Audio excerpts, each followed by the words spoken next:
Practical English Podcast, helping you become confident and fluent in English. Hey there, everyone. I'm John, and welcome to Practice Speaking English. Today, we're going to learn how to describe your workday in English with confidence. You know, one of the most common questions people ask when they meet you is, "How was your day?" Or, "What do you do at work?" But many English learners panic when they hear these questions. They know what they want to say in their language, but they can't find the right English words. Maybe you work in an office. Maybe you're a teacher. Maybe you work in a shop or restaurant. No matter what your job is, you need to talk about your workday in English. It might be with colleagues, with friends, or even in job interviews. Here's the thing. Describing your workday isn't just about vocabulary. It's about using the right tenses, the right expressions, and sounding natural when you speak. Today, I'm going to teach you exactly how to do this. We'll practice real conversations, learn useful phrases, and by the end, you'll feel confident talking about any workday in English. I'll also include some conversations with my friends Sarah and Mike so you can hear how native speakers actually talk about their work. Ready? Let's get started. Before we jump into the phrases, let me tell you why this topic is so important. First, talking about work is probably the most common conversation topic for adults. Whether you're networking, making small talk, or just chatting with friends, work comes up all the time. Second, being able to describe your workday shows your English level. If you can talk smoothly about your daily routine, people notice. It makes you sound more fluent and professional. Third, this skill helps in job interviews. When someone asks, "Tell me about a typical day in your current job," you need to be ready with a clear, confident answer. And finally, it builds your confidence. When you can talk easily about something you know well, your own work, it makes other English conversations feel easier too. So let's learn how to do this right. First, let's understand the basic structure for describing your workday. Native speakers usually follow this pattern. 1. Start time and arrival. I usually start work at 9 a.m. or I get to the office around 8:30. 2. Morning activities. The first thing I do is, or I usually begin by. 3. Main work activities. During the day, I, or most of my time is spent. 4. Breaks and lunch. I take a break at, or I usually have lunch around. 5. Afternoon activities. In the afternoon, I, or after lunch, I typically. 6. End of day. I finish work at, or I leave the office around. This structure works for any job. Now let me show you how it sounds in real conversation. Listen to this conversation between me and my friend Sarah. She works in marketing. "Hey Sarah, how was your day at work?" Oh, pretty busy actually. I got to the office around 8:45 this morning, which is my usual time. The first thing I did was check my emails. I had about 20 new messages overnight. Wow, that's a lot. What did you do after that? Well, I had a team meeting at 9:30. We discussed our new campaign for next month. Then I spent most of the morning working on a presentation for our client. You know how it is. Lots of research and creating slides. Sounds intense. Did you get a break? Yeah, I took a coffee break around 11 with my colleague Emma.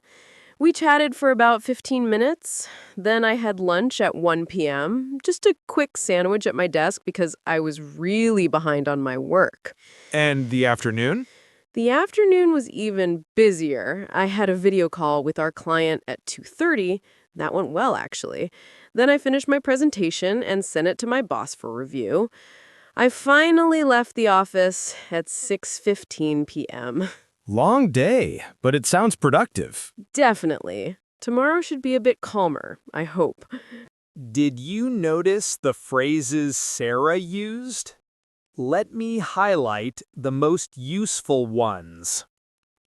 For starting your day, I got to the office around. The first thing I did was, I usually start by. For describing activities, I spent most of the morning. I had a meeting at. I worked on. For breaks and lunch, I took a break at. I had lunch at. Just a quick sandwich at my desk. For time expressions, around 8:45, at 9:30, for about 15 minutes. For ending your day, I finally left. I finished work at. These phrases work for almost any job. Now let's hear from someone with a different type of work. Here's my friend Mike. He's a high school teacher. Mike, tell me about your day. How's teaching going? Oh, never a dull moment. I got to school at 7:30 a.m. because I had some lesson planning to finish. My first class starts at 8:15, so I like to arrive early and get organized. What subjects do you teach again? I teach English literature to grades 10 and 11. So my first period was with the 10th graders. We're reading Romeo and Juliet right now. The kids are really getting into it, which is great. That's awesome. What about the rest of your morning? I had 3 classes before lunch. Second period was my advanced 11th grade class. They're working on essay writing. Then I had a free period, which I used to grade some papers. Third period was another 10th grade class. Busy morning. When do you get lunch? Lunch is from 12 to 12:45. I usually eat in the teacher's lounge and chat with my colleagues. It's nice to have that break, Kids can be exhausting. I bet. What about your afternoon? After lunch, I had 2 more classes and then stayed after school until 4 p.m. for tutoring. Some students need extra help with their essays. Finally got home around 4:30. Do you bring work home? Sometimes. Tonight, I need to plan tomorrow's lessons and grade a few more papers. But that's part of the job. Mike's conversation shows us phrases that work for teaching, but many of them work for other jobs too. Let me give you some examples. For any job with scheduled activities, my first class or meeting or appointment starts at. I had 3 classes or meetings or calls before lunch. I used my free time to. For jobs involving helping people, I stayed after work or hours for. Some customers or students or clients need extra help with. For jobs with preparation, I had some planning or preparation to finish. Tonight, I need to prepare for tomorrow. For work you take home. Sometimes I bring work home. I need to finish project or reports at home. Now, let me show you how to adapt this for other types of jobs. Let's say you work in retail. Here's how you might describe your day. So Lisa, how was your shift at the store today? It was pretty hectic, actually. I started my shift at 10 a.m., and the store was already getting busy. The first thing I did was check what new inventory came in overnight. What kind of stuff do you usually do during your shift? Well, I spend most of my time helping customers find what they need. Today, I helped this elderly lady choose a birthday gift for her granddaughter. That was really sweet. I also restocked shelves when we weren't too busy. Any difficult customers today? Actually, yeah. Around lunchtime, this guy wanted to return something without a receipt, and he got pretty angry when I explained our policy, but my manager handled it well. When do you take your breaks? I took my coffee break at 12:30, just 15 minutes. Then I had my lunch break from 2 to 3. I went to the food court with my coworker, Jenny. And how did your day end? The afternoon was our busiest time. Lots of people shopping after work. I was at the register for most of the time, processing sales. My shift ended at 7 p.m., and I was definitely ready to go home. Let me give you some vocabulary for different types of work. Office jobs. I attended a meeting. I worked on a project. I sent emails. I made phone calls. I analyzed data. I wrote a report. Customer service jobs. I helped customers. I processed orders. I handled complaints. I restocked shelves. I operated the register. I answered questions. Healthcare jobs. I saw patients. I updated medical records. I administered medication. I assisted the doctor. I conducted tests. Manual or technical jobs. I repaired equipment. I maintained machines. I followed safety procedures. I completed inspections. I installed components. Remember, you can always use general verbs like worked on or dealt with or took care of if you don't know specific vocabulary. Before we finish, let me tell you about some common mistakes I hear students make. Mistake 1, using present tense for past events. Wrong. Yesterday, I work on a project. Right. Yesterday, I worked on a project. Mistake 2, forgetting articles. Wrong. I had meeting with client. Right. I had a meeting with a client. Mistake 3, being too general. Weak.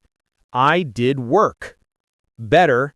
I worked on the budget report. Mistake 4, not using time expressions. Weak. I had lunch. Better. I had lunch at 1 p.m. Mistake 5, confusing work and job. Wrong. I went to work, meaning your job. Right. I went to work, or I worked on the project. Now it's your turn to practice. I want you to think about your work day, either today or yesterday. Try to describe it using the structure we learned. When did you start? What did you do first? What were your main activities? When did you take breaks? How did your day end? Don't worry about perfect grammar. Focus on communicating your ideas clearly. You can pause this episode and practice speaking out loud. Here are some sentence starters to help you. I usually start work at. The first thing I do is. I spend most of my time. I take a break at. I finish work around. Remember, the more you practice, the more natural it becomes. All right, everyone, that's how you describe your workday in English with confidence. We covered the basic structure, listened to real conversations, learned useful phrases, and even practiced avoiding common mistakes. The key is to practice regularly and not worry about being perfect. Your homework is simple. This week, try describing your workday to someone in English. It could be a friend, a family member, or even just talking to yourself in the mirror. The more you practice, the more natural it becomes. Remember, talking about work is one of the most common conversation topics, so mastering this skill will make you sound more fluent in many situations. Next time, we'll learn how to describe your weekend plans and activities. That's another super useful conversation skill that every English learner needs. I'm John. Thanks for practicing with me today, and I'll see you in the next episode. Keep speaking, keep practicing, and keep improving your English. Bye for now.